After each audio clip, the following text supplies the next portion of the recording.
Nah, sekarang saya rekam. Tadi kan masih refreshing ya. Jadi sekarang kita belajar komponen molekul sistem imun. Ya, ini sudah kan? Masih ingat ya kemarin ya? Imunitas itu apa kemarin, Mas Rio? Masih ingat nggak imunitas, Mas Rio? Itu Pak, daya tahan tubuh untuk melawan penyakit, melawan infeksi. Contohnya? Apa? Contohnya apa? Contohnya? Contohnya kemarin ada imunitas apa saja? Imunitas spesifik sama non spesifik. Sama non spesifik Pak. Nah, kalau yang spesifik kemarin apa? Contohnya yang non spesifik. Apa Mas Rio? Yang non spesifik kemarin kulit, rambut, kemudian makrofag, ya. Apalagi Mas Denny? Masih ingat nggak? Mas Denny? Ini Mas Denny ini video atau apa ya? Oh, guyu tuh ya Mas Denny nih, kelihatan kepalanya aja. Kalau spesifik kemarin apa Mas Denny? Yang spesifik. Ini loh bacaan Mas Denny. Sel B, Pak. Oh, sel apa? Sel B. Sel B. Sel B nggak ada, adanya sel B. Nggak ada.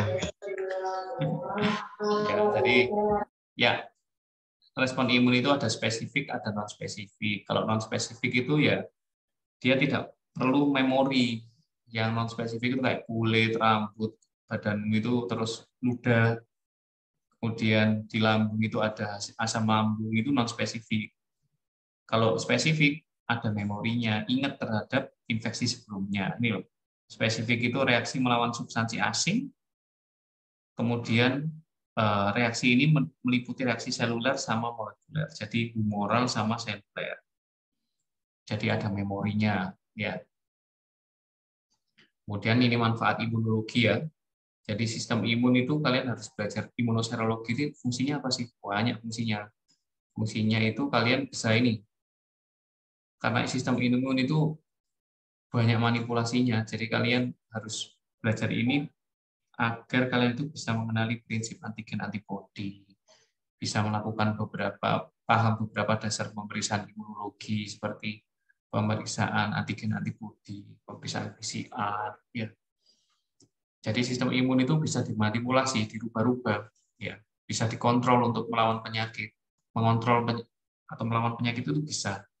Caranya, bagaimana caranya? Jadi dia bisa memanipulasi antigen, kemudian memanipulasi pertemuan substansi asing dengan molekul.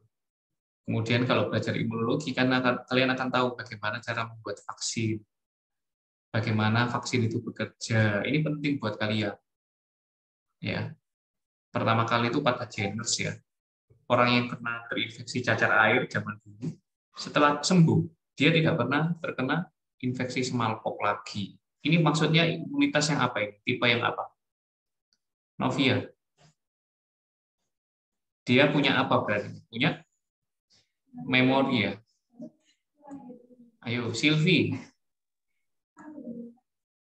Saya panggilin satu-satu ini. Silvi, kok menghilang kamu? Silvi Ruwaida, kamu kok hilang ya? Ya, Pak.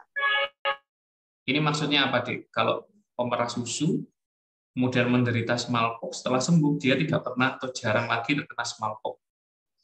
Berarti ada anti Ruwaida. Antibody. Antibody. Berarti dia punya memori. Memori.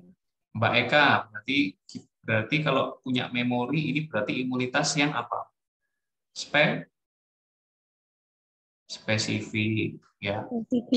Yang memproduksi antibodi sel apa? Memproduksi sel antibodi tadi. Yang memproduksi antibodi sel apa?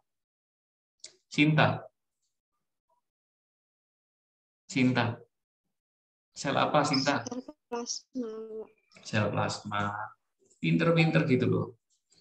Ya, ini ada cara yang lain. Ternyata cairannya yang Jenner tadi disuntikkan ke orang umur 8 tahun ini zaman. setelah beberapa minggu anak yang disuntik tadi itu ternyata kebal. Ya, ternyata dia kebal, berarti dia punya memori. Namanya apa sel yang punya memori tadi, yang bisa produksi antibodi tapi selnya itu yang punya memori? Apa, Dek? Sel plasma. Sel plasma yang memproduksi antibodi. Kalau yang punya memori berarti sel B memori, ditambah ya sel B memori. Jadi itu awal ceritanya kenapa vaksin itu ada. Makanya metodenya Jenner ini disebut vaksinasi. Itu ceritanya. Sudah tahu ya. Kemudian kalian harus belajar kompleks sistem imun ini kenapa sih? Jadi kalian harus tahu cerita in vitro, reaksi imun in vitro maupun in vivo. Fungsinya apa? Untuk bisa mencari cara untuk mendiagnosa, ya pemeriksaan, kemudian bisa mencari indikator suatu penyakit. Contohnya, kalian pernah melakukan pemeriksaan tifoid. Apa? Pemeriksaan tifoid. Kalian periksa apa itu? Apa, Dek? Widal. Tahu enggak pemeriksaan Widal? Mbak Ayuni Kristina. Mana ini? Iya, Pak. Ya. Pemeriksaan Widal sudah pernah melakukan enggak?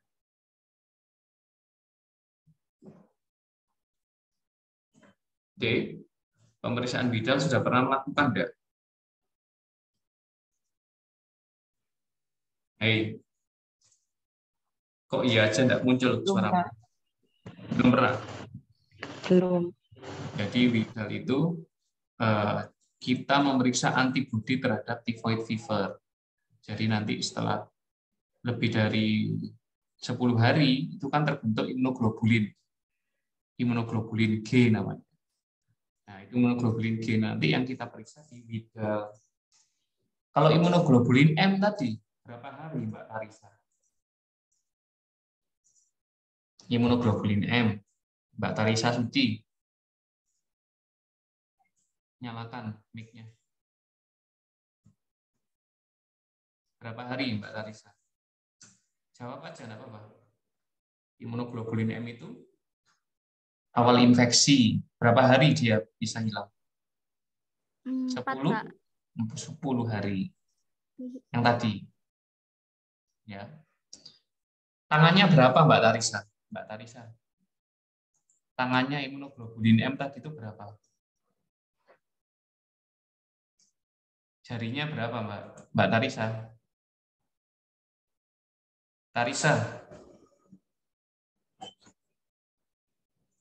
Mbak Eka, apa Mbak Eka? Kalau imunoglobulin M tadi, tangannya berapa?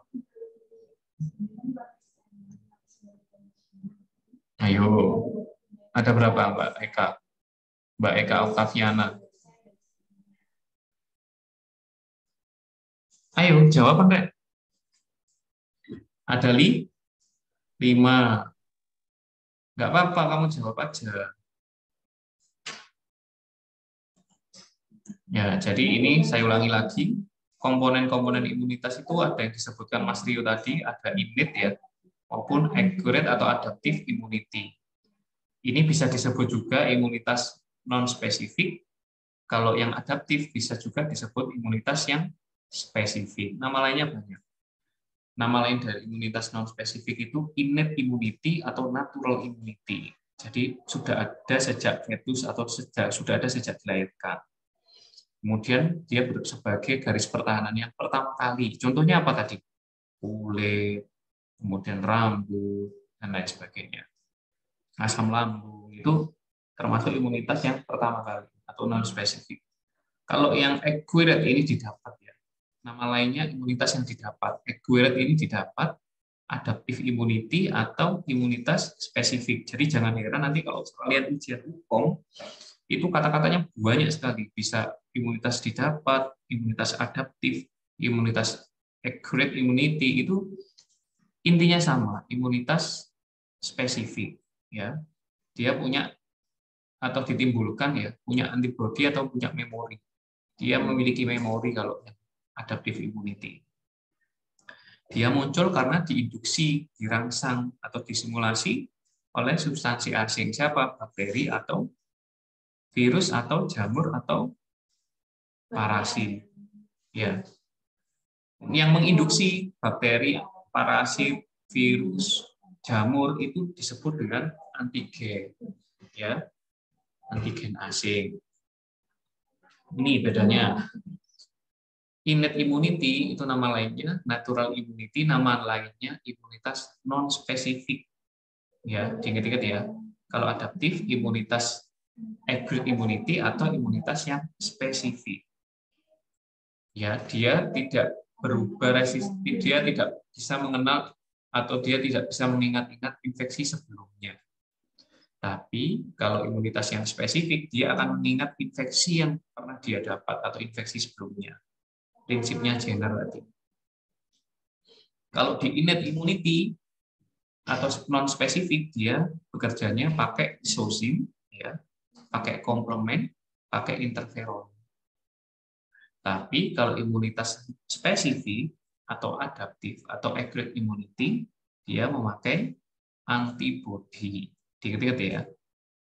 Diproduksi oleh sel plasma. Sel plasma itu dari mana? Sel B yang berdiferensiasi. Ya. Kemudian di imunitas yang non spesifik itu ada ini yang bekerja itu ada sel epitel kulit, sel epitel yang mukosa di mata, sel fagosit, sel natural killer cell. Kalau di imunitas adaptif atau spesifik ada limfosit T atau limfosit B.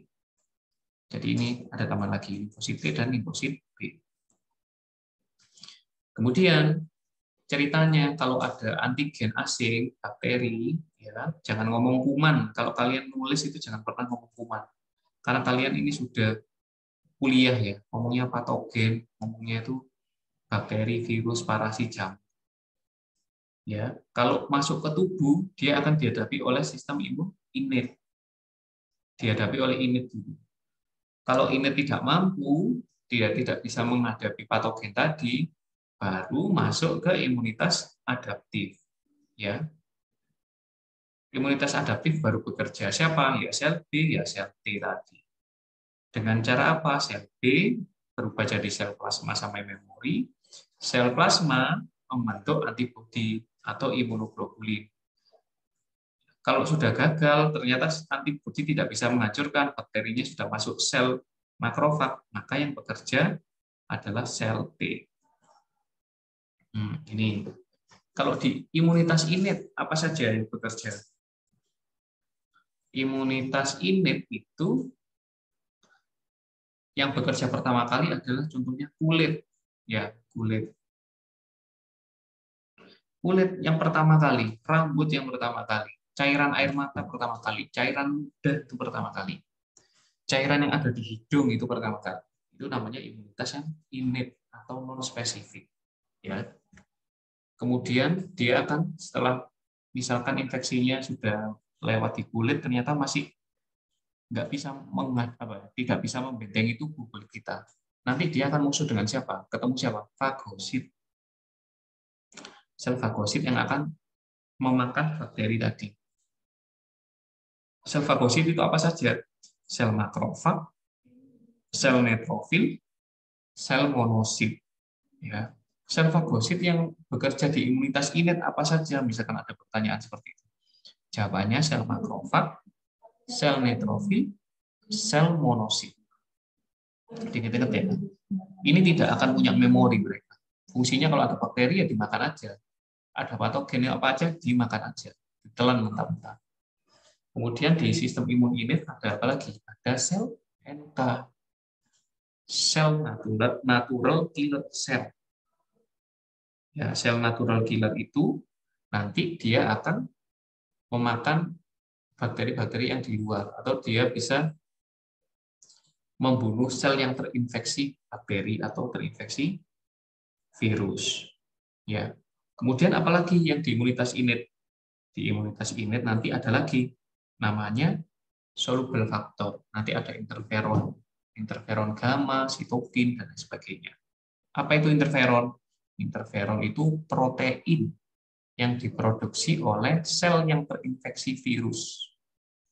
Ya, diingat-ingat ya. Ini merupakan imunitas yang non-spesifik. Mbak Bulan Nafiun, apa di interferon tadi? Mbak Bulan ini tidak kelihatan wajahnya loh. Saya pengen lihat wajahnya. Mbak Bulan. Jadi, kemudian selain interferon, ada apa lagi di soluble faktor? Oh ya, saya jelaskan dulu. Interferon itu fungsinya bisa melindungi sel agar tidak terinfeksi oleh bakteri. Jadi memperkuat imunitas dari suatu sel. Kemudian soluble faktor di imunitas non-spesifik yang lain adalah komplement. Komplement itu apa? Komplement itu protein serum. Jadi kalau diaktifasi komplement nanti ada C1 sampai C9. Kalau teraktivasi dia akan nempel-nempel ya C1 sampai C9, akhirnya dia akan melubangi membran dari bakteri atau patogen yang memasuki tubuh. Selain itu, selain dia bisa menempel membuat lubang, dia bisa melakukan opsonisasi. Nah, opsonisasi apa? Opsonisasi yang tadi, kalau ada antibodi sama komplement nempel ke tubuh bakteri, dia akan mudah dikenali oleh makrofag, dia akan dimakan oleh makrofag bakterinya. Jadi memperkenalkan diri. Kemudian kalian harus belajar tahu apa itu inflamasi. Kalau sudah ada sel imunitas yang bekerja, maka tubuh akan memberikan respon yang lain. Jadi kalau ada bakteri yang dimakan oleh sel imun, maka akan keluar sitokin-sitokin yang memicu proses inflamasi. Jadi bengkak. Tandanya bengkak atau inflamasi apa saja? Yang pertama, ada peningkatan suplai darah ke daerah infeksi. Makanya kalau ada bengkak, biasanya badan itu rasanya panas, memerah. Namanya apa itu? Rubor, ya, peningkatan suplai darah. Kemudian terjadi peningkatan permeabilitas kapiler darah. Jadi endotel sel darahnya itu melebar semua. Sehingga protein serum itu keluar dari dalam pembuluh darah menuju ke tempat infeksi. Akhirnya bengkak. Namanya apa, Dek? Edema. Ya. Dolor ya, bengkak ya namanya ya. Edema, terjadi edema kalau ada inflamasi. Kemudian leukosit yang terutama neutrofil dan monosit ini bisa keluar dari pembuluh darah menuju ke tempat infeksi dengan cara apa namanya? Apa Dek namanya kemarin yang saya jelaskan? Koirotul umroh. Ini kemana semua ini anak-anak ini? Ayo, Mbak Novia. Caranya apa kemarin? Gerakannya. Namanya. Gerakan sel imun untuk keluar dari pembuluh darah. Tugas ya, kamu cari ya. Tugasnya jelaskan bagaimana cara neutrofil dan monosit bisa keluar dari kapiler menuju ke situs infeksi. Jadi nanti endotelnya itu merenggang, sel imunitas itu, sel imun seperti makrofag itu bisa melewati celah-celahnya, bisa menuju ke tempat infeksi. Nanti kamu jelaskan, kasih gambar. Ini, jadi tanda-tanda inflamasi itu rubor yang pertama, merah. Tumor itu bengkak, ya, membesar, edema. Kalor itu panas karena banyak sitokin. Kemudian dolor itu nyeri. Biasanya nyeri itu karena kalau ada infeksi, dia akan sel imun itu mengeluarkan prostaglandin dan lain sebagainya. Akhirnya nyeri munculnya. Leukotrien itu akan nyeri juga kalau dikeluarkan. Akhirnya kalau sudah rubor, tumor, kalor, dolor keluar, terjadi penurunan fungsi atau fungsiolesa. Jadi kalau kalian buka kan susah dipakai jalan dan lain sebagainya. Nah, ini kalau ada luka, ini kulit, pertahanan pertama tubuh. Kalau kulit kalian luka, ada infeksi bakteri, ini loh, sel imun itu akan keluar dari sini menuju ke sel infeksi. Nanti gambarkan dan jelaskan. Jadi dia dirangsang oleh kemotaktik faktor. Apa saja kemotaktik faktor? Ada di kuliah komplement kemarin, kamu jelaskan juga di sana. Akhirnya dia mendekati lokus infeksi dan dimakan semua bakterinya. Gitu ceritanya. Karena dia melonggar-melonggar endotelnya kalau infeksi, maka terjadi pengeluaran protein menuju ke jaringan interstisial, artinya buka. Ya, sekarang kita beralih ke imunitas spesifik. Ada pertanyaan dari imunitasnya yang non spesifik?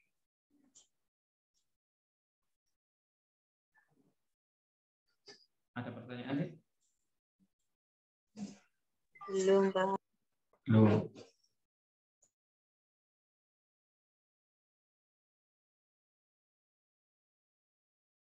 Saya lanjut lagi ya. Sekarang ada imunitas yang spesifik. Jadi imunitas yang spesifik ini dia didapat karena pernah terinfeksi tubuh kita. Ya, dia punya memori. Prinsipnya seperti prinsip vaksinasinya gender tadi. Ya, jadi imunitas spesifik itu dia langsung punya ingatan terhadap infeksi bakteri atau patogen sebelumnya. Sehingga kalau ada bakteri masuk, dia langsung keluarkan antibodi antibakterinya tadi. Seperti itu. Nah, imunitas spesifik itu ada dua. Ada imunitas humoral, ada imunitas seluler. Humoral itu apa aja? Diperankan oleh antibodi. Jadi kalau ada bakteri masuk, dia akan mengaktifkan sel B menjadi sel plasma dan sel memori. Sel plasma memproduksi antibodi.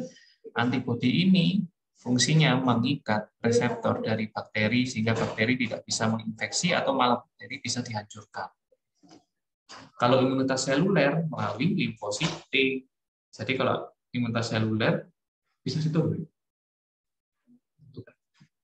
Kalau imunitas seluler limfosit T ini kalau ada sel ternyata bakteri itu sudah masuk ke tubuh tidak bisa dihancurkan oleh imunitas spesifik, dia akan menginspeksi sel makrofag. Nah, sel makrofag tadi dikenali oleh limfosit T. Limfosit T yang akan menghancurkannya.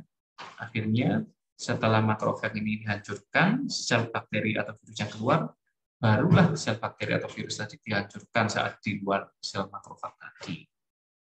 Jadi dia sifatnya imunitas humoral sama seluler itu punya memori. Ingat-ingat. Yang berperan kalau humoral itu antibodi, sel B. Kalau yang imunitas seluler yang berperan adalah sel T. Jadi respon imun humoral itu punya spesifisitas ya, atau seluler itu punya spesifisitas. Ini dibaca sendiri, tak jelaskan ininya aja. Spesifisitas itu dia spesifik terhadap infeksi tertentu. Kalau vaksin COVID ya antibodinya terhadap COVID aja, kenalnya terhadap COVID aja. Kalau vaksin terhadap campak ya campak aja, jadi nggak bisa banyak. Kemudian diversity ya dia memiliki spesifisitas tertentu saja.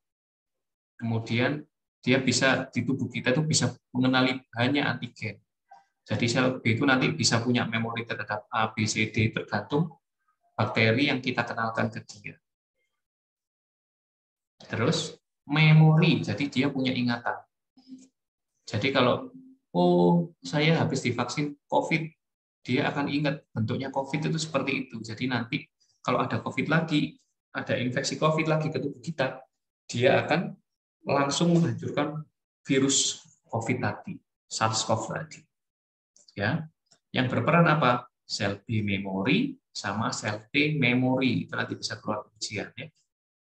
Kemudian ada self limitation. Self limitation itu imunitas itu punya daya ada waktunya, daya ingat. Makanya kalau kalian COVID ada booster 1, booster 2, booster 3. Kenapa? Karena imunitas kita itu punya daya ingat, punya waktu. Ada batasannya. Jadi kalau sudah vaksin 6 bulan ya booster, karena imunitas spesifik itu punya self limitation. Kemudian dia bisa mendiskriminasikan atau membedakan antara mana selnya itu sel self atau sel normal, atau sel yang non self, bukan sel dari tubuh kita, atau sel yang abnormal seperti tumor ataupun kanker. Jadi sel tubuh kita itu bisa mengenali, oh ini ganas, kalau ganas akan dihancurkan, oh ini bakteri akan dihancurkan. Seperti itu. Ada pertanyaan? Saya lanjut ya.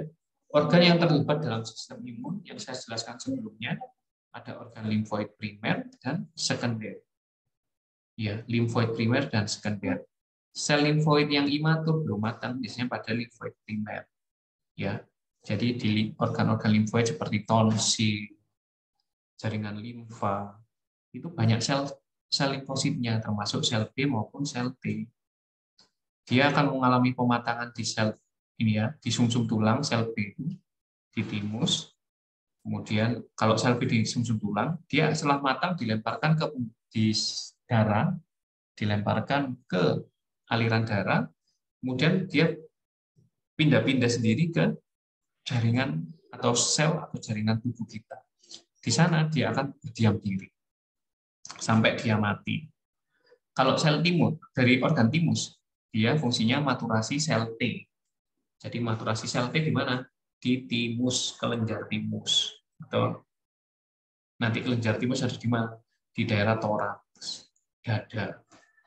Kalau organ limfoid sekunder, fungsinya mengambil antigen dari jaringan atau darah, kemudian mengirimkannya ke tempat-tempat yang lain melalui aliran darah. Kemudian ada lymph node, jaringan limfa, ada lien, ini fungsinya menghancurkan sel darah atau sel darah merah yang sudah rusak, yang sudah tua. Kemudian ada MALT. MALT itu mucosa associated lymphoid tissue. Biasanya pada saluran nafas, saluran cerna, sama saluran kencing. Ya. Bentuknya apa MALT ini? Kalau ada ujian, salah satu bentuk MALT yang ada di tubuh adalah apa aja? Peyer's patch. Peyer's patch ini di usus. Kemudian di tonsil dan adenoid. Ini timus, ya. Ini jaringan limfa, ini spleen, ini usus besar, usus. Biasanya di sini ada Peyer's patch, ya. Kalau ini sumsum tulang itu sel-sel jaringan tulang panjang, tulang belakang, femur. Jadi tempat produksi darah kalian di mana? Di sini. Sumsum tulang di sini. Kemudian di tulang belakang, tulang panjang tangan, humerus, seperti itu. Ini ya.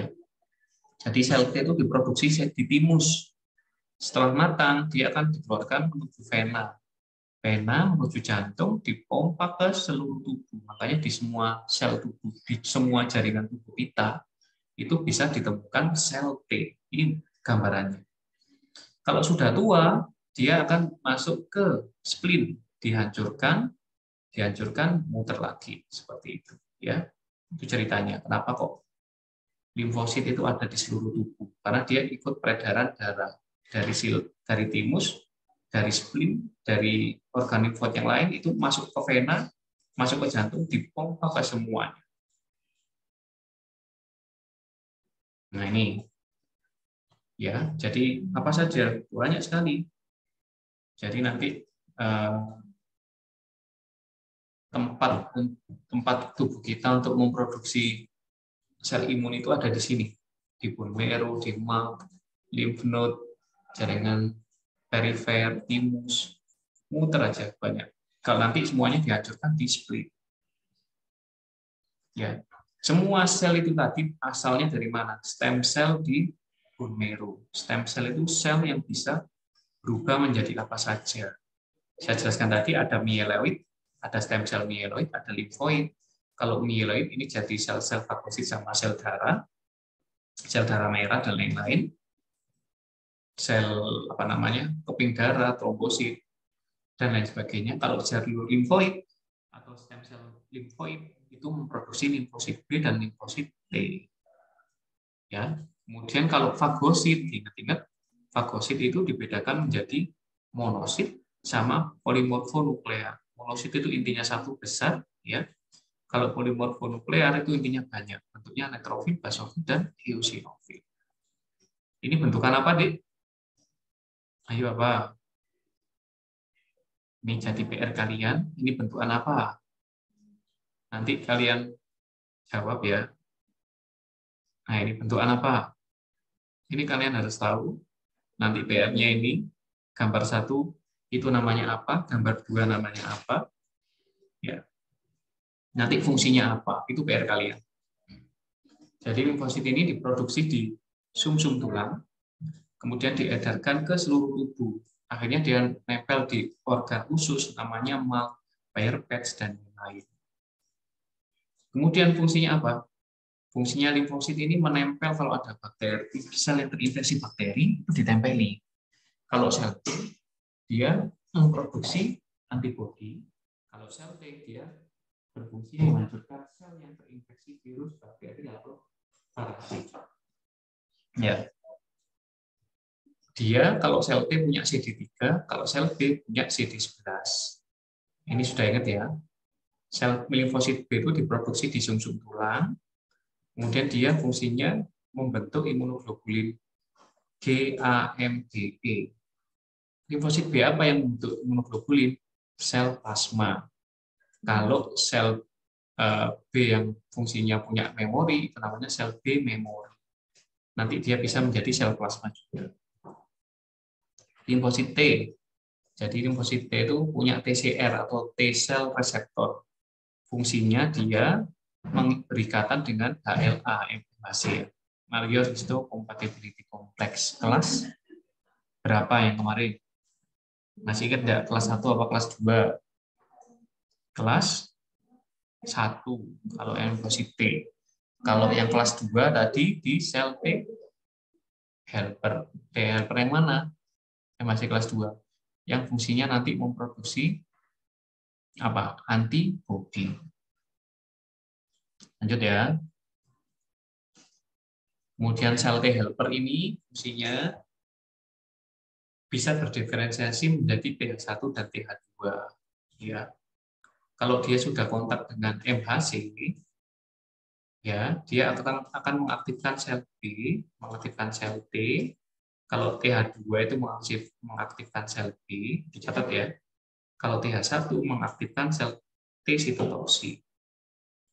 Jadi T sitotoksik itu setelah kontak dengan antigen, ya dia bisa mengenali ya, sel T sitotoksik itu fungsinya kalau ada bakteri, sel yang terinfeksi bakteri, ditempeli dia, dikenali sama dia, kemudian dia akan menghancurkan selnya tadi.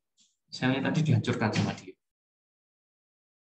Fungsinya dia mengenali sel yang terinfeksi apa aja. Dia mengenali sel yang terinfeksi virus, terinfeksi bakteri intrasel, dia bisa mengenali sel ini ganas atau enggak, atau bisa mengenali sel ini jaringan asing apa enggak.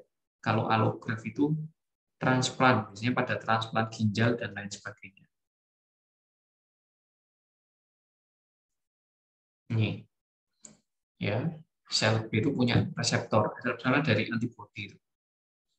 Dia bisa mengenali bakteri, akhirnya membentuk antibodi. T helper punya T sitotoksik reseptor CD4. Kalau T sitotoksik, dia punya T cell reseptor, CD-nya CD8. Ini biasanya diserang oleh virus HIV. Kalau CD4. Ya, ada pertanyaan? Kalau enggak, saya lanjut dulu ya. Kemudian ada antigen presenting cell. Apa itu antigen presenting cell? Sel yang fungsinya memakan bakteri, virus, jamur, atau parasit, kemudian fungsinya mempresentasikan ke sel T helper. Apa saja? Sel APC itu, sel makrofag, sel limfosit apa? Sel limfosit B itu bisa menjadi APC atau sel dendrit. Jadi nanti kalau ada di ujian nasional yang termasuk APC sel berikut ini apa saja atau kecuali. Ya kalau yang masuk APC ya makrofag, limfosit B, dan sel dendrit. Ya. Fungsinya APC apa? Memakan bakteri, dihancurkan, dicacah dalam tubuhnya, kemudian dikenalkan ke sel T helper atau T sitotoksik. Berupa apa? Melalui MHC atau major histocompatibility complex. Ini, kalau ada bakteri dimakan, diendositosis, dihancurkan dalam lisosom, dikeluarkan dia melalui MHC kelas 2. Ya, atau virus dimakan, ya, kemudian dihancurkan, dikemas melalui MHC kelas 1. Kalau bakteri kelas 2, kalau virus kelas 1 atau jaringan tumor. Apa itu MHC? MHC itu membran sel, protein membran. Ya, dia itu protein membran. Fungsinya untuk mengenali self atau non-self, atau itu bakteri atau bukan. Itu asalnya dari tubuh kita atau bukan. Intinya itu. Ya, sudah simpel itu aja, lainnya dibaca. Jadi dia ini bisa berpengaruh pada sel T helper maupun sel T sitotoksik. Kalau T helper itu dia bisa memicu produksi antibodi oleh sel B menjadi sel plasma. Kalau sel T sitotoksik dia berfungsi untuk merangsang sel T sitotoksik untuk menghancurkan sel yang terinfeksi. Ini saya sampai mulut saya sampai kering ini, puasa ini. Kemudian ini yang mengkode MHC itu ada HLA kelas 1 dan kelas 2. Ini bisa keluar nanti di soal. MHC itu dikode di kromosom nomor 6 dan kromosom nomor 17. Kromosom nomor 6 itu disebut dengan HLA. HLA itu ada kelas 1, 2, 3. Ya.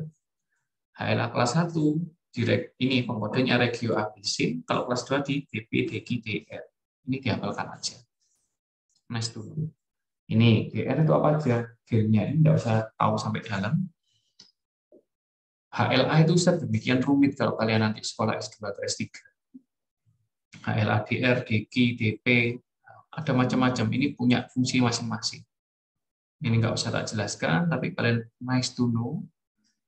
Ilmu yang kita ajarkan, saya ajarkan itu masih sederhana. Tapi kalau mau belajar lagi yang lebih dalam, kalian sekolah S2, S3 nanti belajar tentang ini. B37 fungsinya apa, B38, dan lain sebagainya. Nah, ini bentuknya dari MHC, plasma membran. Ya. Bentuknya seperti ini. Ini ada ikatan sulfidanya, ada ikatan hidrogennya. Ini membran sel, nempel seperti ini. Ya. Jadi MHC kelas 1 itu mempresentasikan antigen yang dikenal T sitotoksik, biasanya pada virus, infeksi virus. Kalau kelas 2 mempresentasikan antigen yang dikenali T helper. Ya, kelas 1 T sitotoksik, kelas 2 T helper. Diingat-ingat ya. Di mana aja? Dia di MHC kelas 2 itu ada di makrofag, dendrit, sama limfosit B, APC tadi. Ini bentuknya. Di sel T itu ada T reseptor. Ya, bentuknya seperti ini. Ini fungsinya untuk mengenali sel. Bisa juga reseptornya kalau di sel B itu reseptornya berupa imunoglobulin. Sel T itu TCR, T sitotoxic reseptor. Kalau sel B biasanya reseptornya berupa imunoglobulin. Ini. Kalau ada bakteri MHC, ya MHC atau antigen presenting cell atau MHC mengenalkan bakteri atau antigen, dia seperti ini. Dia akan diikat oleh reseptornya, dikenali sama dia. Seperti itu. Kalau kelas 1, dia dikenali oleh sel T apa? T apa? Kalau MHC kelas 1, sel T sitotoksik. Kalau MHC kelas 2, sel T helper. Bentuknya seperti ini. Ini nanti ada ikatannya, dia bisa diskusi nih, bisa ngomong, aku terinfeksi, aku terinfeksi ini, bisa seperti itu. Jadi awalnya kita berubah lagi. Bagaimana sel T, sel B diproduksi? Dari stem cell di sumsum tulang. Sumsum tulang, dia akan berdiferensiasi, kemudian sampai akhirnya menjadi sel plasma atau sel lain-lainnya. Semua awalnya dari stem cell. Ini prinsip dari aktivasi sel B, ini prinsip vaksinasi ya. Kalau ada bakteri dimakan APC, APC dikeluarkan MHC kelas 2 ke T helper, T helper akan aktif menjadi TH1 dan TH2. TH2 merangsang sel B untuk memproduksi sel B memori dan plasma. Sel TH1 merangsang sel T sitotoksi. Ingat-ingat ya, ini prosesnya. Oleh karena itu, vaksinasi itu bisa menghasilkan antibodi. Intinya seperti itu. Jalannya seperti ini. Kemudian imunitas humoral. Imunitas humoral itu diperankan oleh sel B melalui imunoglobulin. Ya. Fungsinya apa? Fungsinya imunoglobulin itu mengikat antigen atau bakteri yang bebas sehingga dia bisa dinetralisir, tidak bisa menginfeksi sel sehat. Sel imunoglobulin M awalnya produksinya di awal. Ini kita lanjut aja. Jadi imunoglobulin M itu, ini sudah saya jelaskan kemarin, dia terdiri dari heavy chain dan light chain. Heavy chain itu yang berat, rantainya kemarin, light chain yang ringan. Ya, kita lanjut lagi. Nah, ini heavy chain, ini heavy chain, ini light chain. Light chain, ini tempat ikatannya. Ini tempat menempel pada sel T atau sel B. Kemudian imunoglobulin itu ada variasi isotype, ada variasi allotype. Asal tahu aja. Jadi variasi isotype itu determinannya pada konstanta heavy chain sama light chain. Isotype itu yang menentukan ini, rantai ini sama ini. Heavy chain sama light chain. Kalau allotype ditentukan oleh asam amino rantai H dan L. Ya. Di mana? Nah, di sini ya. Rantai H dan rantai L. Ya. Ini tidak usah sampai dalam. Dan variasi itu type ditentukan oleh regio V yang heavy chain sama V light chain. Ini terhadap menentukan spesifisitas imunoglobulin terhadap antigen. Ini isotype. Ada pertanyaan nanti. Isotype itu yang mana? Ini loh. Heavy chain sama light chain yang menentukan. Kalau allotype, rantainya, ikatannya, rantai ikatan asam aminonya. Kalau itu type, daerah ikatannya. Nah, ini spesifik nanti. Ini berbeda antara bakteri yang dia bisa antibodi terhadap COVID itu berbeda dengan antibodi terhadap bakteri yang lain atau terhadap virus yang lain. Ini imunoglobulin C itu heavy chain-nya dari lantai gamma, kalau imunoglobulin A dari alfa, imunoglobulin M dari mu, imunoglobulin D dari delta, kalau imunoglobulin E rantainya dari epsilon, heavy chain-nya. Ya. Jadi imunoglobulin G itu paling banyak dari total imunoglobulin, 70-75%, terutama berfungsi sebagai antitoksin. Kalau imunoglobulin M hanya 10% dari total imunoglobulin pada infeksi awal, respon awal infeksi. Kalau imunoglobulin A bisa dalam bentuk dimer, ya, bentuknya bisa dua, seperti yang jelaskan tadi, sering pada mukosa tubuh. Sedangkan imunoglobulin D hanya 1% dari 1%, biasanya nempel di limfosit B sebagai reseptornya limfosit B. Dia fungsinya reseptor B dan menstimulasi sel B menjadi sel plasma. Kalau imunoglobulin E biasanya pada kasus infeksi cacing dan alergi. Nah, jadi respon imun itu berlangsung dalam beberapa fase. Fase kognitif itu mengenali antigen. Jadi kalau ada limfosit B itu ada antigen ditempeli. Kalau limfosit T ada sel terinfeksi bakteri ditempeli. Nah, kemudian dilanjutkan fase aktivasi. Habis menempel, dia bisa berubah menjadi sel plasma, memproduksi antibodi. Kayak itu. Kalau limfosit T, kalau sudah nempel, ternyata selnya terinfeksi bakteri, dia akan membunuh sel yang terinfeksi tadi atau melisisnya. Dan efektor, kalau sudah hancur bakterinya, ya sudah, bakteri yang keluar tadi akan dihancurkan dengan cara mengaktifasi sistem komplement. Seperti ini. Oke. Kemudian ada kelainan malfungsi atau kelainan sistem imun. Contohnya apa? Alergi. Kalau terlalu banyak produksi imunoglobulin E pada tubuh kita, imunoglobulin E ini akan mengikat antigen, mengaktifasi sel mas, akhirnya gatal semua. Sehingga sel mas memproduksi histamin, timbullah alergi. Jadi alergi itu salah satu malfungsi sistem imun. Sama autoimun. Autoimun itu sel tubuh kita tidak bisa mengenali, atau sel imunitas tubuh kita tidak bisa mengenali mana itu selnya kita sendiri, mana itu sel dari luar atau sel asing, sehingga dia dihancurkan sendiri oleh sistem imun kita.